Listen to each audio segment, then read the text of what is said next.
Okay, ito. Mga kababayan, patuloy natin nararamdaman ang epekto ng tensyon sa gitnang silangan na nagdudulot ng banta sa pandaigdigang supply ng langis.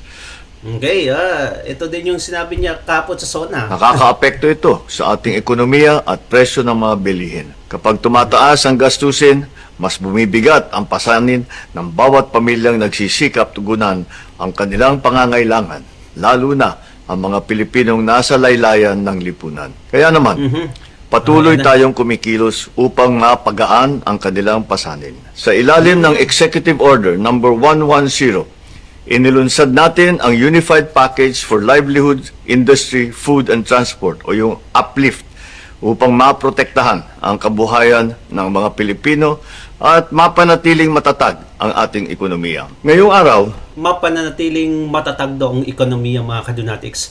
Feeling nyo ba na matatag yung ekonomiya natin? Worst record tayo, mga kadunatics, sa ekonomiya. Bumaba, bumulusok talaga.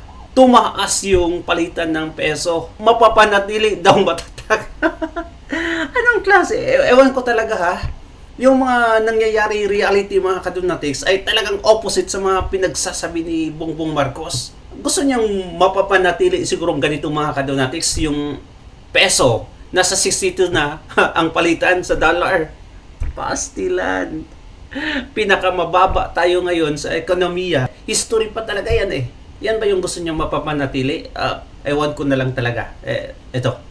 pinalawak pa natin ang suportang ito sa pamamagitan ng Ayun na. Uplift Assistance. Sa ilalim ng programang ito, mabibigyan ng agarang tulong ang 7,5 milyong kabahayan o 37,500,000 milyong Pilipino sa buong bansa. Pangungunahan ng programang ito ng DSWD, kasama ang iba pang mga ahensya ng pamahalaan. Makakatanggap ng isang beses na karagdagan tulong na hanggang 2,000 piso ang 3,5 milyong benepisyaryo ng Pantawid Pamilyang Pilipino Program o 4Ps. Ilang beses daw, mga kadunatics, makatanggap ng 2,000? Isang beses. Ay nako.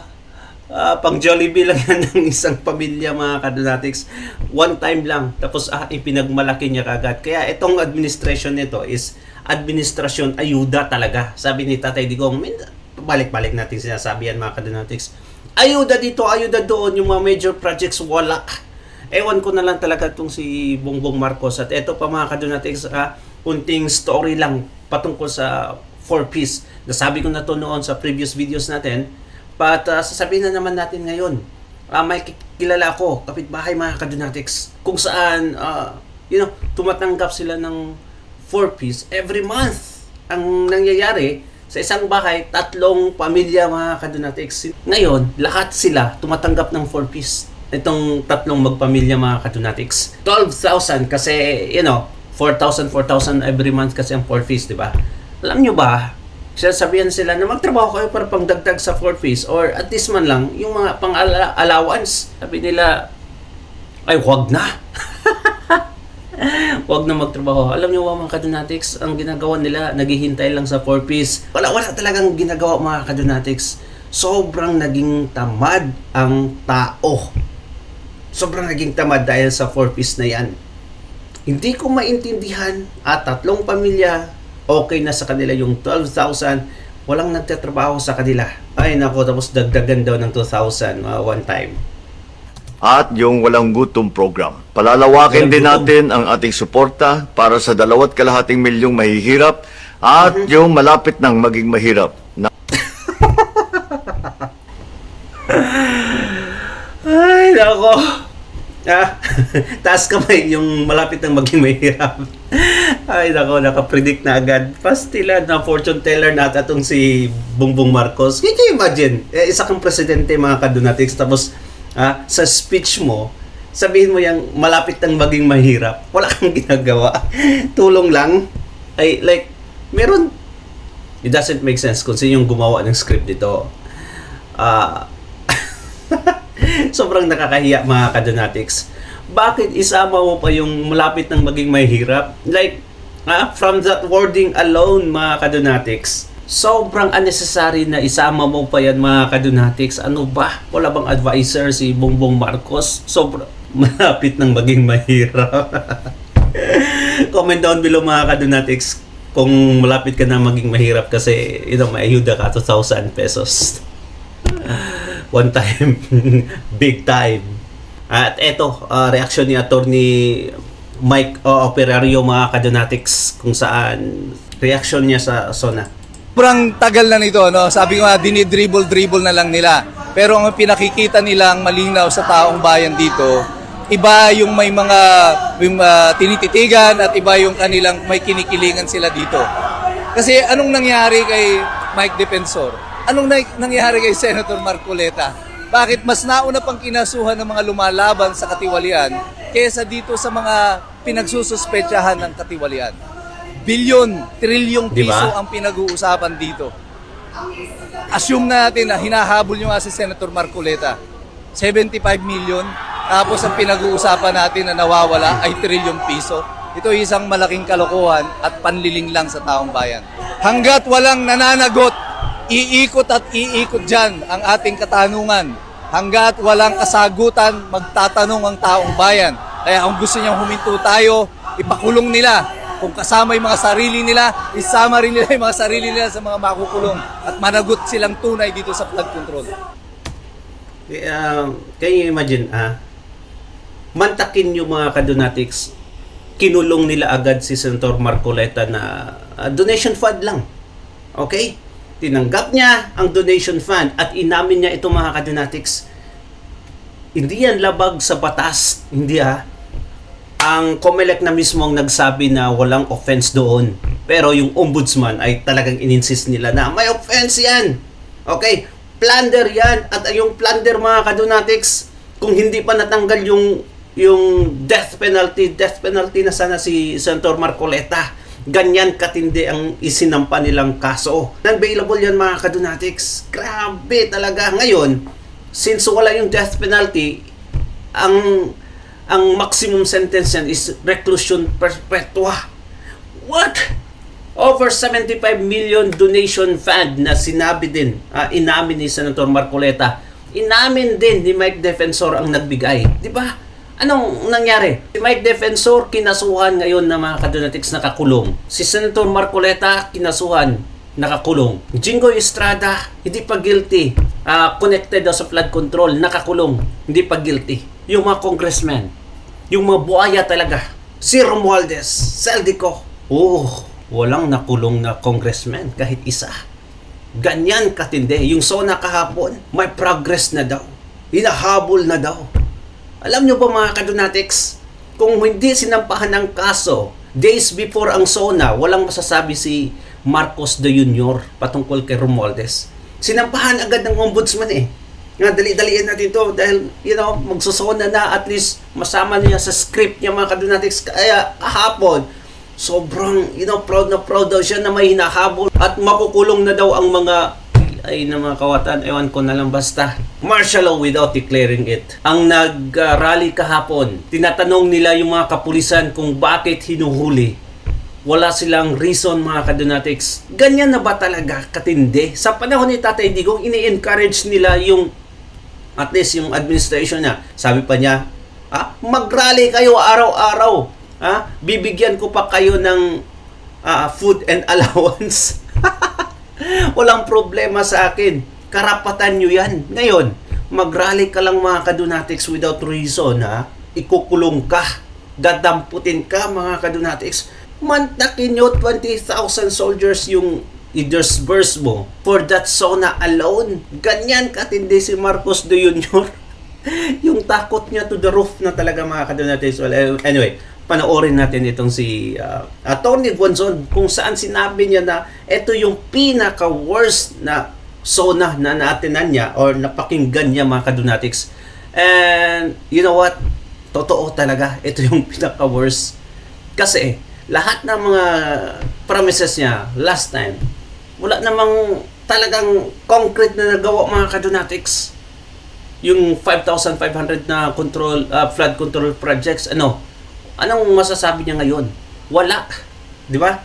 Hindi man lang siya nagbanggit about sa kung ano yung solusyon sa mass shooting mga kadonatics sa eskwelahan. ang sinabi niya lang kahapon na nakikiramay tayo, sobrang nakakalungkot. Never niya nabanggit na may solusyon kung ano yung gagawin, kung lagyan ba ng guards every school sa Pilipinas, public school. Wala! I was like, oh no, wala man lang solusyon. Ano? 'Di ba? Ganyan katindi mga kadonatics. Ito, marami nga akong zona napuntahan. Kahit nung COMELEC commissioner ako, tsaka COA commissioner, ito ang worst na zona. Ito ang worst na zona sa tagal ko sa gobyerno. Talagang ito parang, ano ba to? Ano bang nilunok nito? Pero attorney, let's be fair. Meron namang talagang pagtaas na employment. Hindi nga lang nilinaw kung illegal o legal. Kasi totoo naman, dumami ngayon ng drug pusher, dumami ngayon ng prostitute, dumami ngayon ng hold-upper. So, dumagdag naman. Employment naman yan, bayan. Hindi nga niya nilinaw kung illegal o legal. Pero dumami na nagkatrabaho ngayon. Meron sigurado ako, trabahong runner, kung saan-saang trabaho. Pero Professor Attorney Gonzon Banat, before the Natawa President si ended his Professor. speech, sinabi niya na, quote, "Let us remind our friends and our detractors, Filipinos are a noble, kind, gracious, and great race. Teka, who was he referring to? We are not greedy. We are not We're not racist. greedy. We are not liars. We are respectful. We are dignified. We are Filipinos and we do not yield." I'm so sorry mga kadonatics pero I disagree sa lahat ng mga sinabi niya kahapon. And of course, di yan mawala sa atin yung pagiging, hospitality. Yung pagiging hospitable natin mga kadonatics, pagiging welcoming natin, warm, di ba? Pero minsan, mapapasabi na lang ako na baka totoo yung mga sinasabi ni Machiavelli mga kadonatics na human nature is a beast. We are just pretending mga kadonatics to be good. Alright, this is outside the Bible. Just, philosophy. We are just pretending to be good mga kadonatics because the society requires it to, because the society requires it to mga kadonatics. Diba? Plastic daw tayo, beast daw tayo talaga deep inside. And you know what? He is actually correct. We are a sinful nature mga kadonatics. We have the tendency to commit sin each day. Diba? Grabe. Kaya, makes sense. Ongga, sino ba kaaway natin? Prof, may kaaway ba ang Pilipinas? We do not Bakit yield. nag-yield? Di ba? Parang pinaparinggan mo yata ang China. Ano ba ang problema? Yeah. Ang ending niya, to show na we are a strong, brave people. Parang may kaaway siya. Palagay mo, sino pinaparinggan niya? Yeah, I think he's trying to project a strongman image here, no? Kasi alam naman natin na kapag nasa international fora siya, no, hindi naman talaga siya binibigyan ng ganong kataas na uri ng respeto na inaasahan natin sa isang leader, no? So I think it's really more of him trying to project that kind of image, no? Parang sigurong deterrence, no? Kumbaga. Pero lahat naman ng uri ng deterrence kinakailangan kasi may pang-backup ka dyan, no? Kinakailangan you really walk the talk. So actually, Wait lang mga kadonatics. Bakit ang sabi niya kahapon sa SONA na nire-respeto na tayo ng ibang bansa?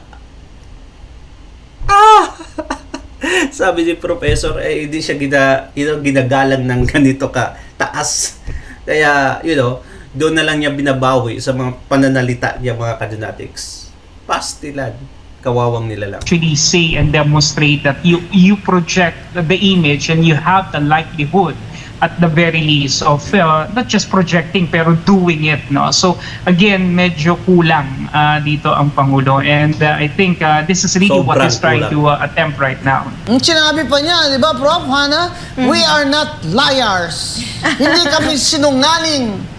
Hindi sila greedy, hindi gahaman. Mamana sa tingin ko, eto parang, kasi yung packaging na matino ang Pilipino, maayos ang Pilipino, parang parinig niya to kay VP. Aha. Na parang si VP Sara Duterte, violente, bastos, masama ugali ng mga Duterte. Pero tayo ay Respectful. respectful, maayos tayo. Sa tingin ko parang doon yung patama ni Marcos eh. Hindi lang niya mabanggit si VP Sara, takot kasi. Alam mo naman si Marcos, medyo Pwede. weak yan eh. Parang pagbabanggitin yung pangalan ni VP Sara na Duterte, nanginginig yan eh. pero alam mo, magaling ang mga advisors niya eh, sa persecution. Magaling. Biro mo, pinlano na ganito, na ipakukulong si Senator Marcoleta on the day the impeachment trial opened.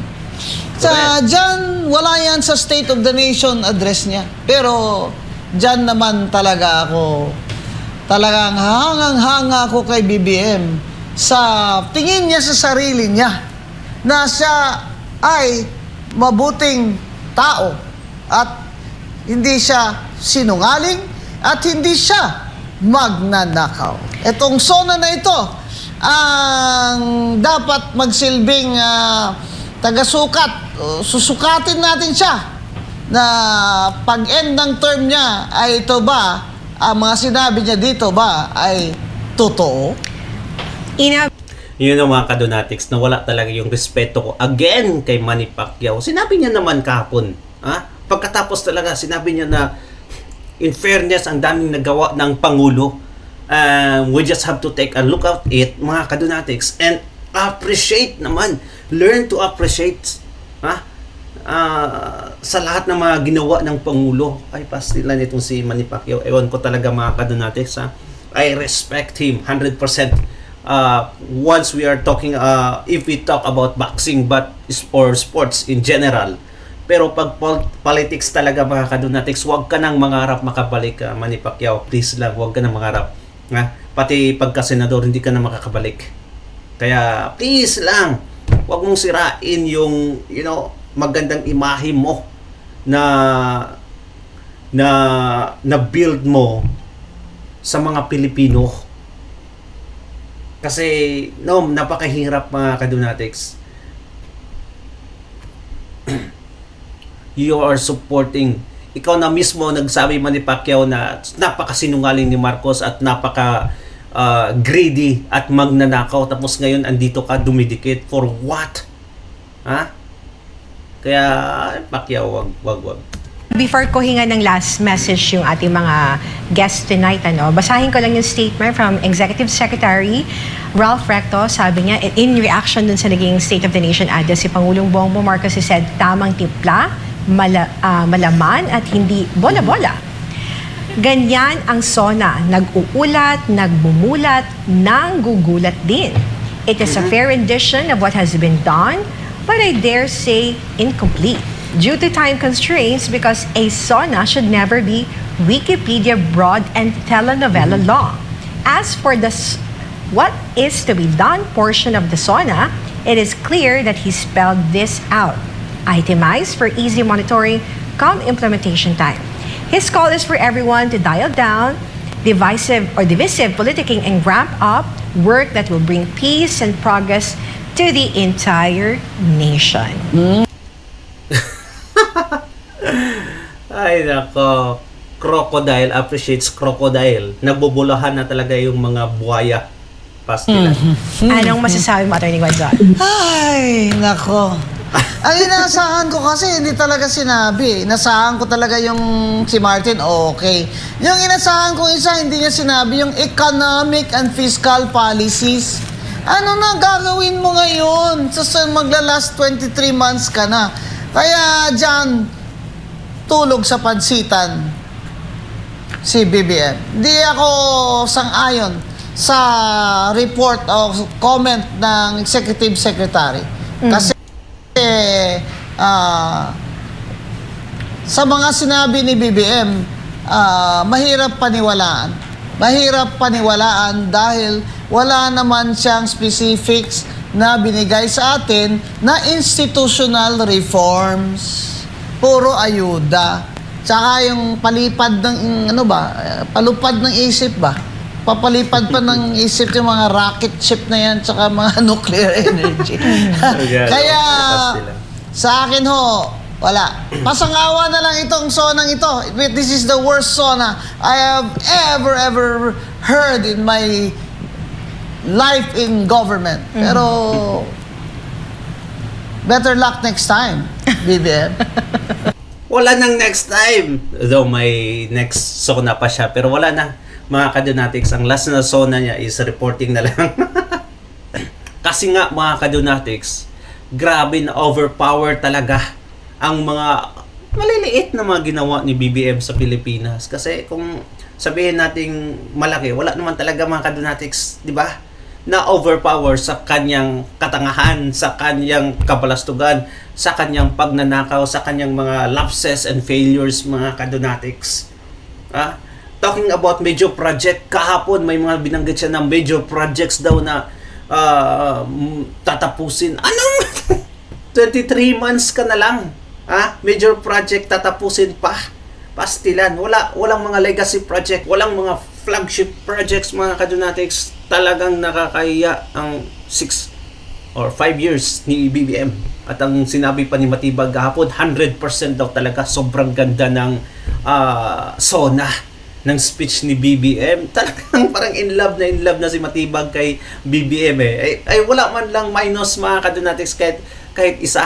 100% nga daw. Sobrang ganda.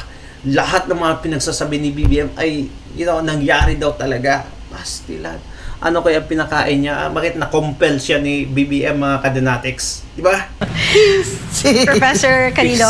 Yeah, actually, kanina nung nagtatanong pati siya, I was listening intently dun sa sona together with my wife. And talagang every time, parang wala yata siyang binanggit doon na hindi kami nagkaroon ng reaction na talagang either matatawa ka or magugulat ka kasi hindi natin alam talaga kung ano yung pinaghuhugutan niya or saan nanggagaling yung mga datos na sinasabi niya. No? So, para sa akin talaga, I agree. No? At talagang maaaring itong statements na to ng ating executive secretary, of course, is really meant to put praises dito sa ating Pangulo. Pero at the end of the day, talaga may kita natin that there's really this disconnect. No? I think this is a SONA that really failed to communicate to the people what the public really demands at this point in time. And I think ito yung pinapakita rin na yung ating Pangulo ay nasa ibang plane of consciousness, ano? And I don't know where he is at the moment, but definitely he is disconnected with the reality.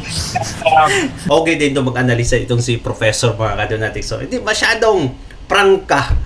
Direct yung mga pinagsasabi niya. Pero sobrang bigat. Yung state of reality ni Marcos Jr. Ewan mga kadonatics, baka nasa multiverse. Din naman yung kanyang mga nakapalibot sa kanya, mukhang ganun din naman sila mag-isip because definitely they are in the same level of existential reality. No? I don't know what that is. No? Pero kung titignan natin yung tunay na kalagayan ng ating mga kababayan, doon talaga sa masasalamin yung katotohanan. And I think hindi magsisinungaling yung mukha ng kahirapan. Yun po yung ating dapat talaga rito tignan. Correct. Ina? Bago po tayo tuluyang magtapos. So habulan po natin itong statement ni Congressman Paulo Pulong Duterte. Sabi po niya, response po ito sa SONA po. Sinabi ng Pangulo na nalulungkot siya sa kinakaharap sa kasong plunder ng kanyang pinsan na si Martin Romualdez. Dagdag pa niya bilang Pangulo ng Pilipinas at hindi lamang ng kanyang pamilya o mga kaibigan, kailangan niyang tanggapin ang nangyayari. Maganda sanang pakinggan ang pahayag na iyan kung pareho rin ang ipinapakitang malasakit sa sambayan ng Pilipino. Habang naaawa siya sa kanyang pinsan, kailan siya huling naawa sa milyong-milyong Pilipinong lugmok sa kahirapan, dumadaing sa walang tigil na pagtaas ng presyo ng pagkain, mataas na singgil sa kuryente at patuloy na pagliit ng halaga ng kanilang kinikita. Marami na namang matatamis na pangako ang narinig natin. Marami na namang ipinagmamalaking tagumpay, ngunit may isang bagay na kapansin-pansing hindi niya matalakay, ang mga isyong matagal nang hinihinga ng sagot ng taong bayan. Kung tunay na Pangulo ng Pilipinas ang nais niyang makita o ipakita, hindi sapat ang pagpapakita ng kalungkutan sa sinapit ng isang kamag-anak. Mas mahalagang ipakita ang tapang na panagutin ang sinumang nasa likod ng mga alegasyon ng katiwalian anuman ang kanilang apelyido, posisyon o impluwensya. Hindi simpatya para sa mga makapangyarihan ang hinihingi ng taong bayan. Ang hinihingi nila ay katotohanan, pananagutan at hustisya.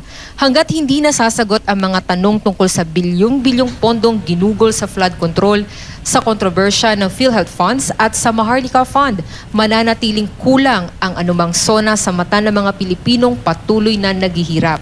Ang tunay na kalagayan ng bansa ay hindi nasusukat sa palakpak o palakpakan sa loob ng batasang pambansa.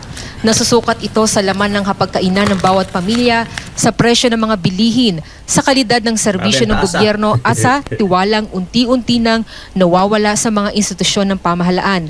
Huwag bayad ang pagpangatik, bangag. Pero isa ang dili ninyo maatik. Ang Pang-atik. Ninyo maatik. Ang mga issue sa flood control, ang PhilHealth Funds o ang Maharlika Fund nga gibalutan sa mga aligasyon sa korupsyon. Atikata. Atikat. Atika ba? Joke on me. Well, eto mga kadunatics ang sinabi niya kahapon, grabe na praise talaga siya patungkol sa PhilHealth daw ko, no? Marami daw natulungan, pero ang reality mga kadunatics, alam niyo yan mismo, kayo na mismo, sobrang hirap. Sobrang hirap maka-avail ng PhilHealth. Kahit pa mga kadunatics, member ka na, nagbabayad ka na. Di ba? Ang daming mga proseso, bureaucracy nga mga kadunatics, sobrang dami. Tapos, pag na-avail mo na yung discount, pastilan. Sa mga nagaganap talaga, sa baba, in reality, yung 20 pesos na bigas, sabi ni Attorney Chico, akala namin, wala ng 20 pesos na bigas. Meron pa pala. Hindi lang namin mahanap. Sabi niya kasi kahapon na sa pagpatuloy ng 20 pesos na bigas, pagpatuloy. Natatandaan ko yan mga kadunatics, nawala yan eh. Tapos, inactivate niya. Mismo ng gobyerno nagsabi na i-activate natin yung 20 pesos na bigas. Doon sa Cebu City, kung saan after talaga sa nangyaring baha at earthquake mga kadunatics, inactivate nila. Ibig sabihin lang doon, nawala, inactivate lang. Ngayon, pagkatapos talaga, nawala na naman. Tapos sabihin mo, nagpapatuloy. Pastilan. Yung gasoline, sabi niya, despite daw sa gerang naganap sa Middle East mga kadunatics, napupunan daw ng gobyerno ang problema sa langis. Wala daw problema. Pastilan. Sobrang dami. Lahat ng mga pinagsasabi niya ay kabaliktaran lahat. Well, anyway,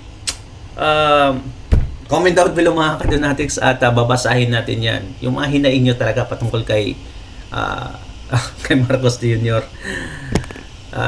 Thank you so much and don't forget to like and subscribe. Ingat kayo palagi mga kadunatics. God bless you. Bye-bye.